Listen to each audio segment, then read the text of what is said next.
ஈரானை சுற்றிலும் போர் பதற்றங்கள் இருந்தாலும் சாபகார் துறைமுகத்தை அமெரிக்காவோ இஸ்ரேலோ தாக்குவதில்லை. அமெரிக்கா மற்றும் இஸ்ரேல் ஆகிய இரண்டு நாடுகளுக்கும் இந்தியாவிற்கு மிக முக்கியமான கூட்டாளியாக திகழ்கிறது. சாபகார் துறைமுகம் இந்தியாவின் பல்லாயிரம் கோடி ரூபாய் முதலீடாகும். அதை தாக்கினால் இந்தியா கோபப்படும், இந்தியாவின் நட்பை இழக்க நேரிடும் என்று அந்த நாடுகள் அஞ்சுகின்றன.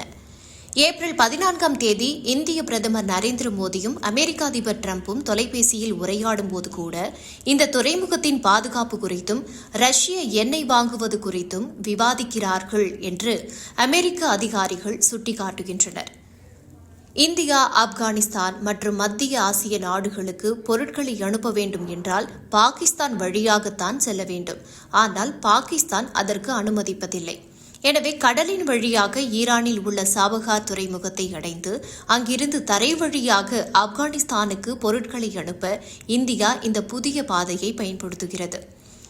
குஜராத்தின் கண்ட்லா மற்றும் மும்பை துறைமுகங்களில் இருந்து இந்த சாபகார் துறைமுகம் கடலில் வெறும் 550 நாட்டிக்கல் மைல்கள் தொலைவில்தான் உள்ளது. இது மிகவும் குறுகிய மற்றும் எளிதான பயணமாக அமைகிறது. பொருளாதார வளர்ச்சி.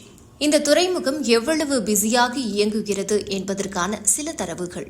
2024-25 ஆண்டில் மட்டும் ஷாகித் பெஹெஸ்டி முனையத்தில் 2.23 மில்லியன் டன் சரக்குகள் கையாளப்படுகின்றன. கடந்த 5 ஆண்டுகளில் இதன் சரக்கு கையாளும் அளவு 82% அதிகரிக்கிறது. தற்போது ஒரு வருடத்திற்கு 8 மில்லியன் டன்களை கையாளும் திறன் கொண்ட இந்த துறைமுகம் எதிர்காலத்தில் 18 மில்லியன் டன்களாக விரிவுபடுத்தும் பணியில் உள்ளது. ஒருவேளை போரில் சாபகார் துறைமுகம் அழிந்தால் ஒட்டுமொத்த ஆசியாவின் வர்த்தகமும் சீனாவின் கட்டுப்பாட்டில் உள்ள குவாதர் துறைமுகத்திற்கு செல்கிறது.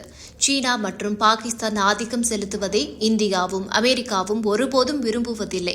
இதற்காகவே சாபகாரை யாரும் தொடுவதில்லை. எல்லாம் நன்றாக சென்றாலும் இந்தியா இப்போது மிக கவனமாக செயல்படுகிறது. அதற்கு காரணம் அமெரிக்காவின் எச்சரிக்கைகள்.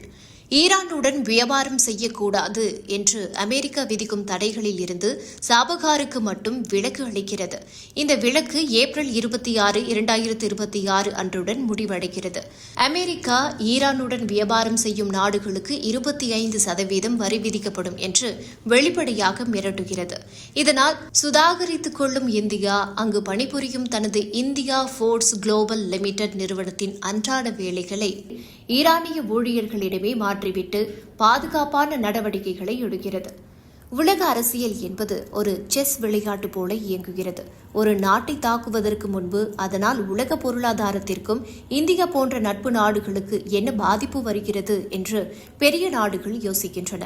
சாபகார் துறைமுகம் தப்பித்து நிற்பதே இந்தியாவின் வலிமையான வெளியுறவு கொள்கைக்கும் முதிர்ச்சிக்கும் ஒரு சிறந்த எடுத்துக்காட்டாக விளங்குகிறது.